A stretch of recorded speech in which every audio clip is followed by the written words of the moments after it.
नमस्कार। दूसरा पहलू में आपका स्वागत है। मैं हूं राहुल महाजन।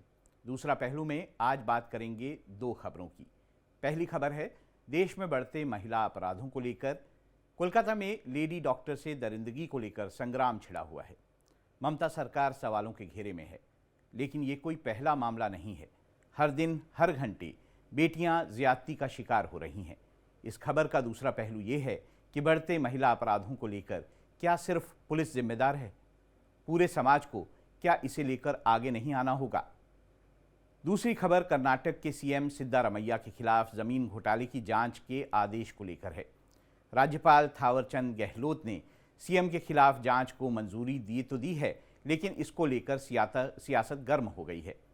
केजरीवाल और हेमंत सोरेन के बाद विपक्ष के एक और सीएम पर तलवार लटक रही है। इस खबर का दूसरा पहलू ये है कि क्या सिर्फ विपक्ष के नेता ही भ्रष्टाचार में लिप्त हैं? क्या बीजेपी और एनडीए के नेताओं का दामन एकदम पाक साफ है?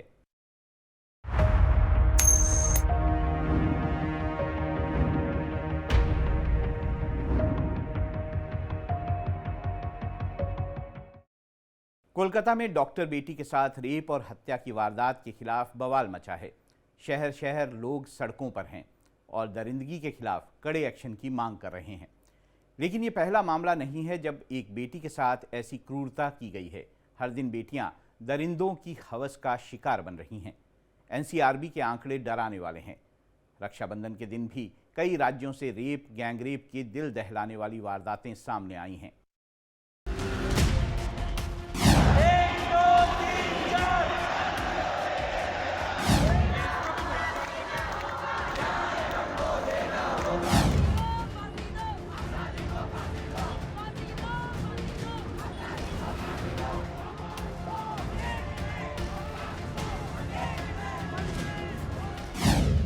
कोलकाता में लेडी डॉक्टर से रेप और हत्या को लेकर पूरा देश आक्रोश में है।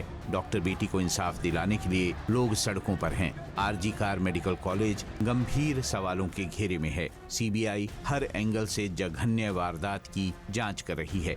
मेडिकल कॉलेज के प्रिंसिपल और आरोपी से कई राउंड की पूछताछ हो चुकी है। इस बीच लेडी डॉक्टर की पोस्टमार्टम रिपोर्ट भी सामने आ चुकी है। इसमें पीड़िता के साथ बर्बरता का खुलासा हुआ है। पोस्टमार्टम की रिपोर्ट के मुताबिक मृतिका के शरीर पर 14 से ज्यादा चोट के निशान थे। सिर, दोनों गाल, होंठ, नाक, दायां जबड़ा, ठुड्डी, गर्दन, बाएं हाथ, कंधे, घुटने, टखने और प्राइवेट पार्ट पर चोट के निशान मिले हैं। कोई फ्रैक्चर नहीं मिला। दोनों हाथों से गला घोंटकर हत्या की गई।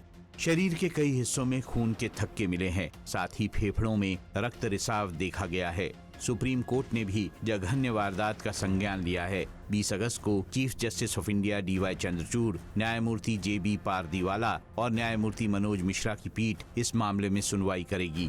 पूरा देश बर्बर वारदात को लेकर आक्रोशित है और इंसाफ की मांग कर रहा है। कोलकाता के मामले में मुख्य अभियुक्त की गिरफ्तारी हो गई है। CBI उसकी जांच कर रही है।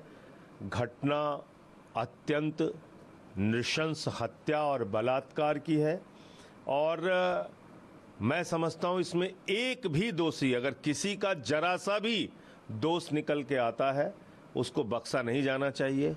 विरोध प्रदर्शन और आरोप प्रत्यारोप के बीच लेडी डॉक्टर के पीड़ित पिता ने ममता सरकार पर गंभीर सवाल उठाए हैं। पिता ने कहा है कि मुख्यमंत्री न्याय दिलाने की बात तो कर रही हैं और एकजुटता दिखाने के लिए सड़कों पर भी उतरी हैं, लेकिन न्याय की मांग करने वाले लोगों को जेल भेजा जा रहा है। एकदम हम लोग डिपार्टमेंट का कोई नहीं और कॉलेज का कोई हमारा साथ कोऑपरेट नहीं किया।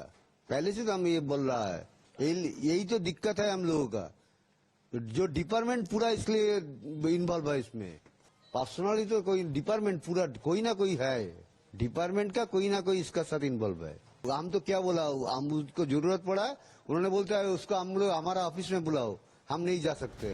पीड़ित पिता ने कहा कि मेरी बेटी की हत्या के लिए अस्पताल का पूरा विभाग जिम्मेदार है। हमें संदेह है कि विभाग के कुछ लोग अपराध में शामिल थे। आरोपियों के खिलाफ कार्रवाई और सुरक्षा को लेकर डॉक्टरों का प्रदर्शन थम नहीं रहा है।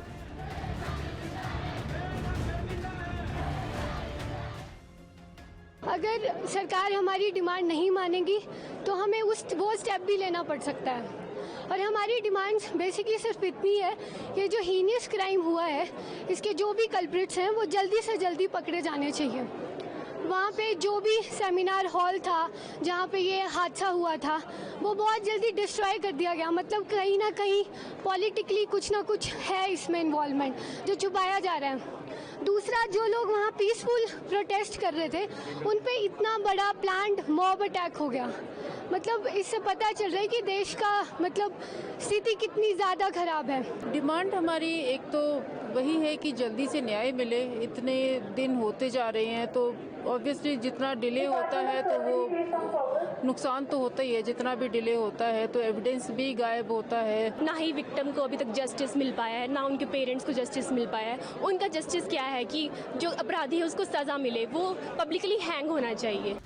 बेटी के साथ ज्यादती और दरिंदगी की ये कोई पहली घटना नहीं है। हर दिन ऐसी वारदातें सामने आती हैं जो इंसानियत को शर्मसार कर देती हैं। आज जब पूरा देश राखी का त्योहार मना रहा है और बहनों की रक्षा का संकल्प लेने की बात की जा रही है, तब भी समाज में मौजूद भेड़िए उन्हें नोच रहे हैं। जरा पिछले 24 घंटों में देश में रेप की कुछ घटनाओं पर नजर डालिए।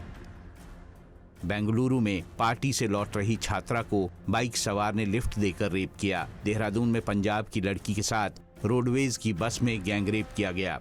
यूपी में मानसिक रूप से दिव्यांग लड़की को खाना देने के बहाने बुलाकर रेप किया गया। यूपी में ही स्कूल टीचर ने 14 साल की छात्रा को घर बुलाकर रेप किया। जख्मी छात्रा की मौत हो गई। यूपी में एक दरिंदा पिता ही बेटी के साथ साल भर से रेप कर रहा था। आरोपी को गिरफ्तार किया गया है। मध्य प्रदेश में 69 साल के बुजुर्ग को नाबालिग से रेप के आरोप में गिरफ्तार किया गया है। ऐसी शर्मनाक और घिनौनी वारदातें हर दिन सामने आ रही हैं। देश में बेटियों के साथ दरिंदगी के आंकड़े आपकी सोच से भी परे हैं।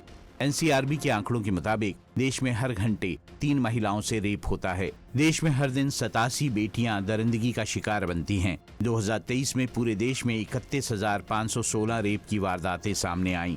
सबसे ज्यादा राजस्थान में 5,399 वारदातें हुई। यूपी में 3,690 और मध्य प्रदेश में 3,029 वारदातें दर्ज की गयी। रेप और गैंगरेप के साथ हत्या की 62 घटनाएं उत्तर प्रदेश और 41 वारदातें मध्य प्रदेश में दर्ज की गयी। इसी समाज में रह रहे हैं। निर्भया कांड के बाद रेप गैंगरेप के खिलाफ कड़ा कानून बनाया गया, लेकिन कोई फायदा नहीं हुआ। सबको इस पे मिल के सोचने की जरूरत है। सरकार को सोचने की जरूरत है कि आज भी जब भी कोई घटना होता है निर्भया का नाम आता है, लेकिन निर्भया की घटना से उसके मौत से हमने क्या सीखा? हमारे सिस्टम में क्या बदलाव आया? हमारे कानून में जो भी बदलाव उस पे काम का क्या हुआ? आज भी हम 2012 में ही खड़े। तो हम यही चाहते हैं कि जो भी हमारे देश के डॉक्टर्स बाहर रोड पे हैं उनको इंसाफ मिले, उस बच्ची को इंसाफ मिले, उस माँ बाप को इंसाफ मिले। दिल्ली, मुंबई, बेंगलुरु जैसे हाईटेक शहर भी बेटियों के लिए महफूज नहीं हैं। छोटे शहरों और गांव देहात की बात तो छोड़ ही दीजिए। राजधानी दिल्ली में महिलाओं के खिलाफ अपराध की बात करें तो 2023 में दिल्ली में हर दिन 3 महिलाएं, 3,909 लड़कियों और महिलाओं का अपहरण हुआ। 129 महिलाओं को दहेज के लिए मारा गया। 4,847 लड़कियां पति और रिश्तेदारों की क्रूरता का शिकार हुईं। एनसीआरबी की रिपोर्ट के मुताबिक 2023 में दिल्ली में महिला अपराध के 14,158 मामले हुए। मुंबई में 6,176 और बेंगलुरु में 3,924 केस सामने आए। सवाल ये है कि आखिर ये वारदातें कैसे रुकेंगी? हमारी बहन बेटियां कैसे सुरक्षित होंगी? क्यों रेप, गैंगरेप और छेड़छाड़ की घटनाएं नहीं रुक रही हैं? Bureau report, India daily. अब इस खबर का दूसरा पहलू देखिए। आखिर कड़े कानून के बावजूद रेप और गैंगरेप की घटनाओं में कमी क्यों नहीं आ रही है? क्या बेटियों के खिलाफ अपराध को रोकने की जिम्मेदारी सिर्फ पुलिस और सरकार की है? जी नहीं। समाज को सही दिशा देने, युवाओं को सही राह दिखाने की जिम्मेदारी हम सब की है। कहावत है, समाज को बदलने के लिए पहले हमें खुद को बदलना होगा। धर्मगुरुओं और समाज सेवकों का काम ही समाज सुधारना होता है, लेकिन अक्सर वो खुद ही ऐसे अपराधों में लिप्त पाए जाते हैं।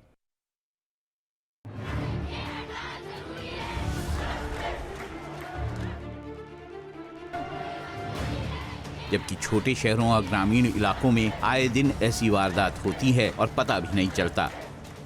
आज दम पर रेप और गैंगरेप की घटनाएं रोकी जा सकती हैं, वो भी तब जब देश की आबादी 140 करोड़ है और रेप के मामलों में दुष्कर्म करने वाले ज्यादातर परिवार के सदस्य, रिश्तेदार, पड़ोसी या दोस्त होते हैं। ऐसे में क्या पुलिस के लिए संभव है कि वो आपके घर के अंदर या पड़ोस में सीसीटीवी लगाकर निगरानी करे? आइए पहले देश में पुलिस की स्थिति के बारे में जान लीजिए। पुलिस अनुसंधान और विकास ब्यूरो BPR&D के 2020 के आंकड़ों के मुताबिक प्रति 1 लाख की आबादी पर पुलिस कर्मियों की संख्या 156 है, यानी एक पुलिसकर्मी पर 641 लोगों की सुरक्षा का भार है। जबकि राष्ट्रीय स्तर पर पुलिस कर्मियों की स्वीकृत संख्या प्रति 1 लाख आबादी पर 195 है। पुलिस कर्मियों की भारी कमी होने की वजह से ये अनुपात पूरा नहीं हो पाता। नागालैंड में सबसे ज्यादा प्रति 1 लाख आबादी पर 1300 पुलिसकर्मी हैं, जबकि बिहार में प्रति 1 लाख आबादी पर सिर्फ 76 पुलिसकर्मी हैं। पश्चिम बंगाल में प्रति 1 लाख आबादी पर यह आंकड़ा 100 है। आंध्र प्रदेश में 1 लाख की आबादी पर 113 और मध्य प्रदेश में 120 पुलिसकर्मी हैं। सोचिए, जहां एक पुलिसकर्मी के भरोसे 600 से ज्यादा लोगों की सुरक्षा हो, क्या वहां हर जगह पुलिस की तैनाती संभव है? क्या ये संभव है कि वारदात होने से पहले ही पुलिस मौके पर पहुंच जाए? निर्भया कांड के बाद पूरे देश में बवाल मचा, जिसके बाद रेप और गैंगरेप के खिलाफ कड़ा कानून लाया गया और फास्ट ट्रैक कोर्ट पर ऐसे मामलों में सुनवाई होने लगी। जल्द आरोपी को सजा भी मिलती है, लेकिन इसके बाद भी रेप के आंकड़े कम नहीं हो रहे हैं। इसकी वजह है बिगड़ता समाज और मूक दर्शक बने जिम्मेदार लोग। मोबाइल पर रील्स, गंदी फिल्में, फूहड़ गाने, क्राइम सीरियल्स और पॉर्न की लत समाज को बिगाड़ रही है। युवाओं में यौन उत्तेजना बढ़ रही है। बहन बेटियों के प्रति सम्मान की भावना नहीं रही, जिसका असर ये हुआ है कि कड़े कानून के बावजूद बेटियों के खिलाफ दरिंदगी नहीं रुक रही। अब सवाल ये है कि समाज को सही दिशा देने की जिम्मेदारी आखिर किसकी है? बड़ी जिम्मेदारी पेरेंट्स की है। पेरेंट्स को अपने बच्चों को अच्छे संस्कार देने होंगे। बेटों को बहन बेटियों की इज्जत करना सिखाना होगा, उनके बर्ताव पर नजर रखनी होगी। इसके बाद स्कूलों, समाज सेवियों और धर्मगुरुओं की जिम्मेदारी आती है। स्कूल टीचरों और धर्मगुरुओं को युवाओं को सही शिक्षा देनी होगी ताकि उन्हें गलत संगत से बचाया जा सके। सोसाइटी के जिम्मेदार लोगों को अपने आसपास नजर रखनी होगी और गलत मानसिकता वाले लोगों की पहचान करनी होगी। राष्ट्रपति द्रौपदी मुर्मू ने रक्षाबंधन की हार्दिक बधाई देने के साथ देशवासियों से अपील की है कि समाज में महिलाओं की सुरक्षा और सम्मान को सुनिश्चित करने का संकल्प लें। कहते हैं कि समाज को बदलने के लिए पहले हमें खुद को बदलना होगा। जब तक हम खुद को नहीं बदलेंगे, समाज नहीं बदलेगा। मुश्किल ये है कि हम अपने बच्चों की कमियों पर पर्दा डालते हैं, उनकी हरकतों पर ध्यान नहीं देते, जिसकी वजह से वो बिगड़ते हैं। समाज सेवकों और धर्मगुरुओं की बड़ी जिम्मेदारी होती है कि वो समाज को सही शिक्षा दें। कर्नाटक के राज्यपाल ने सीएम सिद्धारमैया के खिलाफ जमीन आवंटन घोटाले की जांच को मंजूरी दे दी है, जिसको लेकर राजनीति गर्म हो गई है। कांग्रेस का आरोप है कि मोदी सरकार का मकसद चुनी हुई कर्नाटक सरकार को गिराना है। सिद्धारमैया समेत अब तक विपक्ष के कई बड़े नेता भ्रष्टाचार को लेकर जांच के घेरे में आ चुके हैं। इसमें अरविंद केजरीवाल, मनीष सिसोदिया, हेमंत सोरेन और लालू यादव समेत कई बड़े नाम शामिल हैं। सवाल ये है कि क्या सिर्फ विपक्ष के नेता ही भ्रष्टाचार में लिप्त हैं?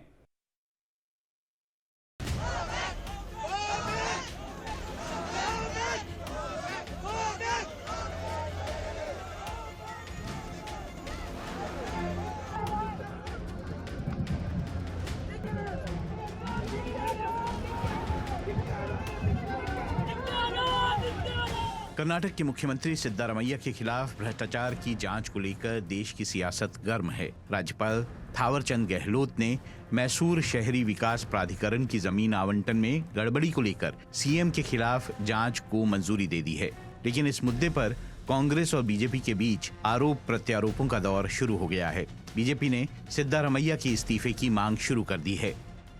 5,000 करोड़ का घोटाला किया गया है। ये SC, ST, OBC को जो जमीनें जानी चाहिए थी, वो जमीनें अपने नाम पर, अपने पत्नी के नाम पर, अपने दोस्तों के नाम पर करवा ली। और ये एक लौता ऐसा स्कैम नहीं है। मूडा स्कैम तो केवल एक स्कैम है। कर्नाटका में जब से इनकी डबल ट्रबल की सरकार आई है, ये दोनों हाथों से लूट रही है। और कभी वाल्मीकि स्कैम, 180 करोड़ का ट्राइबल लोगों के पैसे को लूटकर लैम्बोर्गिनी खरीदने का scam? Actually, what is happening in Karnataka is totally unfortunate. There's a clear conspiracy of BJP and JDS to destabilize the Siddaramaiah government, which is most popular government in Karnataka, which is addressing the concern of the common poor people of Karnataka. Their target is very clear, to destabilize Siddaramaiah. Siddaramaiah is the most popular chief minister who stands for the poor people of the state. हालांकि CM Siddaramaiah के खिलाफ जांच अभी शुरू नहीं हुई है। राज्यपाल के आदेश को चुनौती देते हुए हाईकोर्ट में एक याचिका दायर की गई है, लेकिन कांग्रेस का सीधा आरोप है कि चुनी हुई सरकार को अस्थिर करने के लिए बीजेपी ने साजिश रची है। कांग्रेस नेता रणदीप सिंह सुरजेवाला ने कहा कि ये मोदी सरकार का राजनीतिक प्रतिशोध है।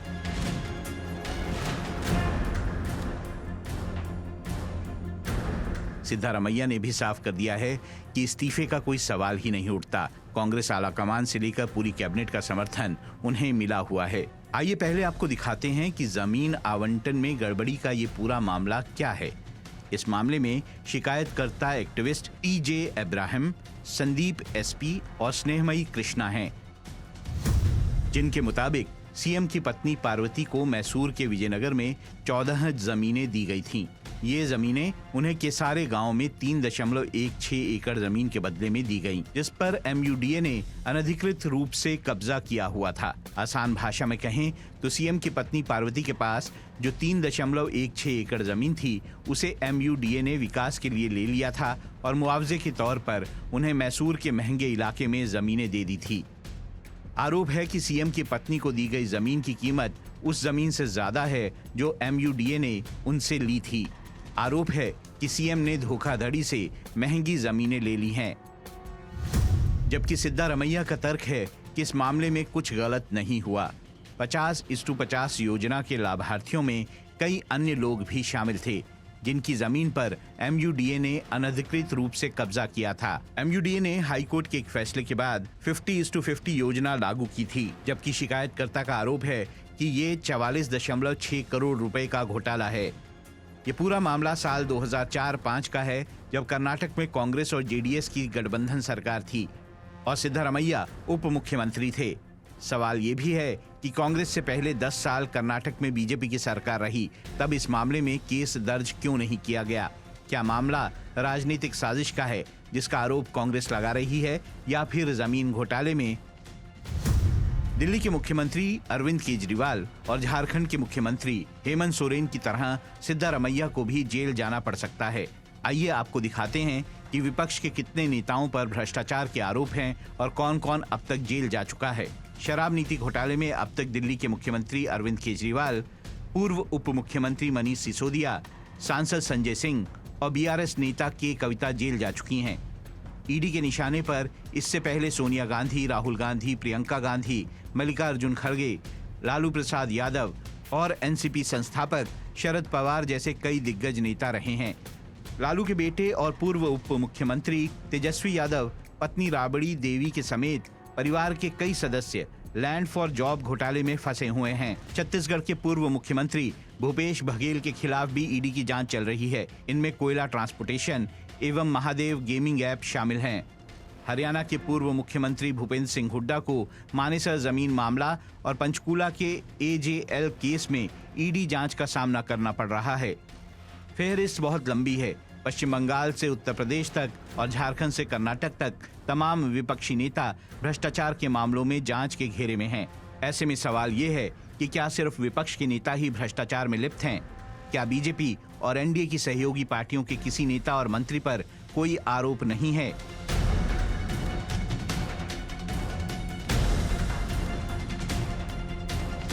कहीं ऐसा तो नहीं कि विपक्षी नेताओं को फंसाया जा रहा है, जैसा कि विपक्ष बार बार आरोप लगाता है। Bureau report, India daily.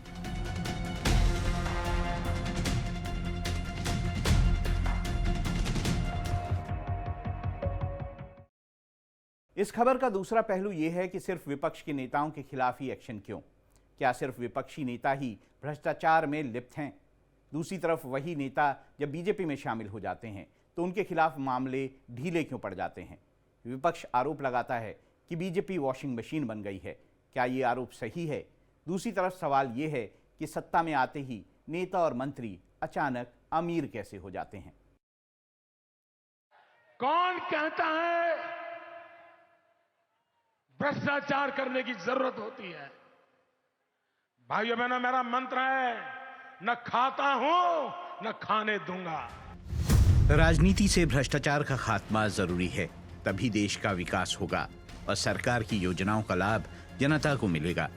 प्रधानमंत्री मोदी बार बार भ्रष्टाचार के मुद्दे को उठाते रहे हैं और कहते रहे हैं कि ना खाऊंगा ना खाने दूंगा, लेकिन सवाल ये है कि बीजेपी या एनडीए नेताओं के खिलाफ कार्रवाई क्यों नहीं होती है। Washing machine, washing machine, washing machine, washing machine, washing machine. विपक्ष आरोप लगाता है कि बीजेपी भ्रष्टाचार की वॉशिंग मशीन है। मोदी सरकार विपक्षी नेताओं को सिर्फ परेशान करने के लिए टारगेट करती है। विपक्ष के 3 बड़े आरोप हैं। पहला है, पिछले 10 साल में ईडी और सीबीआई ने बीजेपी के एक भी बड़े नेता के खिलाफ कोई कार्रवाई नहीं की है, जबकि कई नेताओं पर पहले से केस दर्ज हैं, लेकिन उन फाइलों को भी नहीं खोला गया है। दूसरा आरोप है कि कई नेताओं पर पहले सीबीआई और ईडी का एक्शन हुआ, लेकिन जैसे ही वो नेता बीजेपी में शामिल हुए उन पर कार्रवाई रोक दी गई। तीसरा आरोप है कि जिन राज्यों में बीजेपी कमजोर होती है वहां पर ईडी, सीबीआई और इनकम टैक्स को एक्टिव किया जाता है। ऐसे नेताओं की लंबी फेहरिस्त भी है। असम के मौजूदा सीएम हेमंता बिस्वा शर्मा का नाम सबसे ऊपर है। गोगोई सरकार में मंत्री रहे हेमंता को शारदा चिटफंड घोटाले में सीबीआई ने आरोपी बनाया था।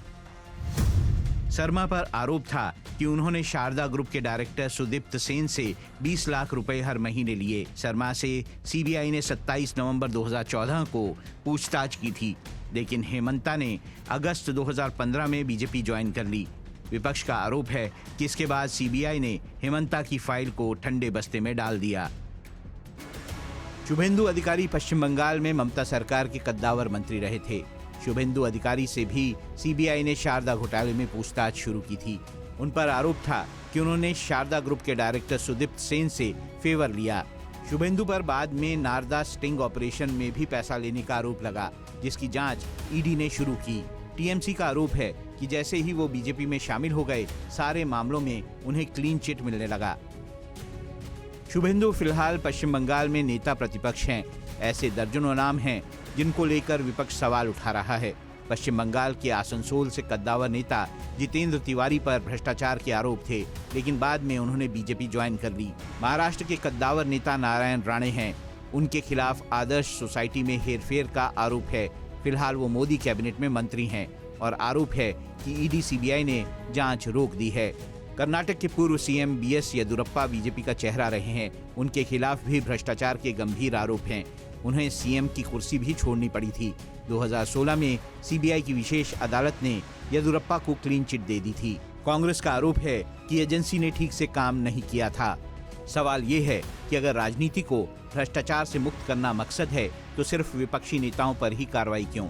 अगर ऐसा होगा तो जनता सवाल जरूर पूछेगी, क्योंकि सवाल जनता की गाढ़ी कमाई के पैसे का है। दूसरी तरफ सवाल ये भी उठता है कि जैसे ही किसी भी पार्टी का कोई नेता विधायक, सांसद और मंत्री बनता है, वैसे ही उसकी संपत्ति दिन दुगनी रात चौगनी क्यों बढ़ने लगती है?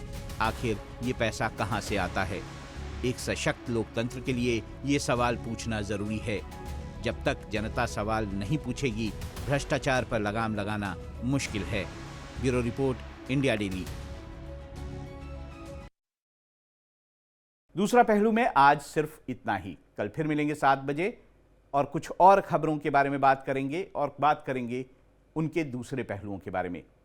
अब तक मुझे यानी राहुल महाजन को दीजिए इजाजत, लेकिन आप बने रहिए हमारे साथ, क्योंकि इंडिया डेली पर अभी बाकी हैं कई और खबरें।